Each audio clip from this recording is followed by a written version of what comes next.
দর্শক, আজকে আমরা প্রস্টেট ক্যান্সার নিয়ে একটু কথা বলি। আপনারা জানেন যে সেপ্টেম্বর মাস আ প্রস্টেট ক্যান্সার সচেতনতা মাস। তো প্রস্টেট ক্যান্সারটা আসলে যে পুরুষদের একটা বক্ষথলির পাশে নিচে একটা ছোট্ট গ্ল্যান্ড আছে যেটি প্রস্টেট, এবং সেখানে যে ক্যান্সার হয় সেটি হচ্ছে প্রস্টেট ক্যান্সার। তো এটি অন্যান্য ক্যান্সারের মতোই শরীরের রক্তের মাধ্যমে অন্যত্র ছড়িয়ে পড়ে এবং দেখা যায় যে হাড়ের মধ্যে আবার বেশি ছড়ায়। এটা একটা ইম্পর্টেন্ট বিষয়। আর শুরুতেই অন্যান্য ক্যান্সারের মতোই তেমন কোনো লক্ষণ নাই। শুধু হয়তো দেখা যাবে যে কারো প্রস্রাবের অসুবিধা হচ্ছে। প্রস্রাবটা ঘন, ঘন হচ্ছে, প্রস্রাব পরিষ্কার হচ্ছে না। তারপরে প্রস্রাবের সঙ্গে অনেকের রক্ত যেতে পারে একটু বেশি হয়ে গেলে। আর যখনই এটা ছড়িয়ে যাবে তখন কিন্তু বিশেষ করে আমরা বললাম যে হাড়ে ছড়ায়, তখন হাড়ের ব্যথা নিয়ে অনেক রোগী কমপ্লেন করেন বা আসেন। তখন আমরা আর একটু সন্দেহ করে আস্তে, আস্তে অন্যান্য পরীক্ষা-নিরীক্ষার মাধ্যমে রোগটি নির্ণয়ের জন্য এগিয়ে যাই। আর এছাড়া অন্যান্য ক্যান্সারের মতোই যে যখন রোগটি বেড়ে যাবে তখন তার শরীরে নানা রকম প্রতিক্রিয়া দেখা দিবে। যে হাড়ের মধ্যেই কিন্তু আমাদের রক্ত তৈরি হয়।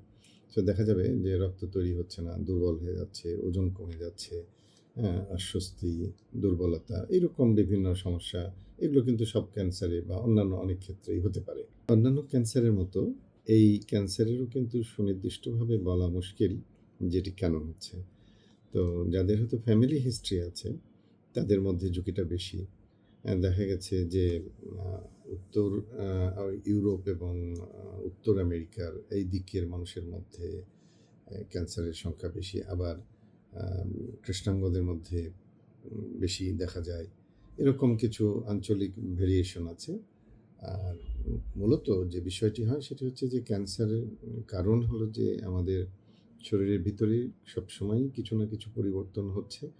সেই পরিবর্তনটা যদি খারাপ দিকে পরিবর্তন হয় তাহলেই সেটা ক্যান্সারে পরিণত হবে, এবং এর যে প্রতিরোধমূলক যে ব্যবস্থাটা রয়েছে শরীরে সেটি যদি নিষ্ক্রিয় হয়ে পড়ে তাহলেই সেই ক্যান্সারটা শরীরে দ্রুত বংশবিস্তার করবে, বেড়ে উঠবে এবং বিভিন্ন জায়গায় ছড়াতে থাকবে। তবে হ্যাঁ, যেমন কিছু কারণ সব ক্যান্সারের জন্যই দায়ী সেটা আমরা বলতে পারি যে এই যে আমাদের অতি উচ্চ ক্যালোরিযুক্ত খাওয়ার একটা বদঅভ্যাস, তারপরে ওজন বেড়ে যাওয়া, বা যারা ধূমপান করেন, মদ্যপান করেন, এদের ক্ষেত্রে ঝুঁকি বেশি, বেশি দেখা গেছে। আমরা বলি যে প্রস্টেট ক্যান্সারের জন্য আমরা কিছু পরীক্ষা-নিরীক্ষা করি। তার মধ্যে খুব সহজ একটা পরীক্ষা হচ্ছে রক্তের PSA বা প্রস্টেট স্পেসিফিক অ্যান্টিজেন বলি আমরা, সেটি এর মাত্রা দেখে কিন্তু সন্দেহজনক একটা পরিস্থিতি আমরা চিন্তা করি এবং সেভাবে পরবর্তী পরীক্ষা-নিরীক্ষায় এগিয়ে যাব।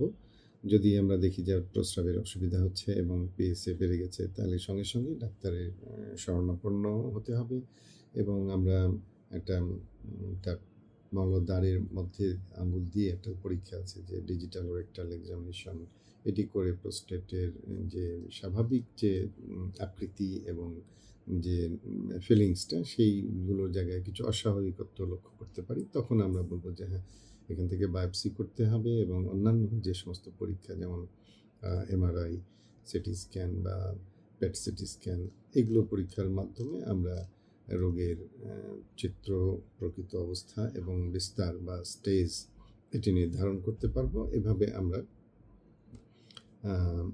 রোগ নির্ণয় এবং ট্রিটমেন্টের জন্য যে আমাদের যে পলিসিটা নিতে হবে, যে পদ্ধতির মাধ্যমে আমরা যাব, আমরা কীভাবে ট্রিটমেন্ট করব, আমরা আসছি।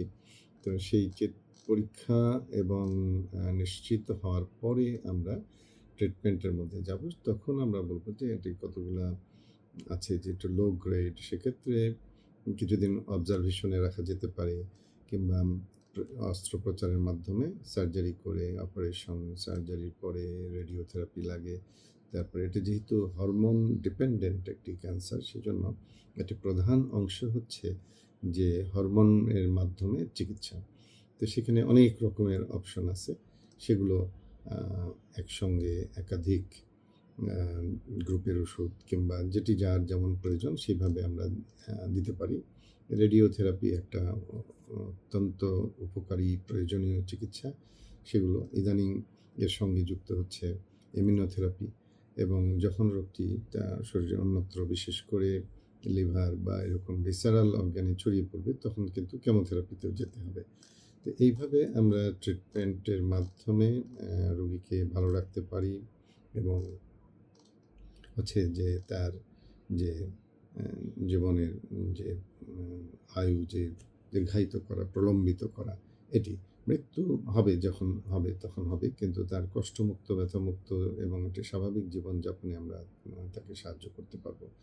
আর আমরা আগেও যেমন বলেছি যে কারণগুলো জন্য এটি হয় সেই কারণগুলো যদি আমরা মেনে চলতে পারি বা লক্ষ্য রাখি যে আমাদের যেমন সুষম খাদ্যাভ্যাস গড়ে তোলা যার মাধ্যমে যে একটা ওজন নিয়ন্ত্রণে রাখা, শরীরচর্চা করা এবং ধূমপান মদ্যপান থেকে বিরত থাকা এই সমস্ত বিষয়ে আমাদের সকলেরই সচেতন হতে হবে।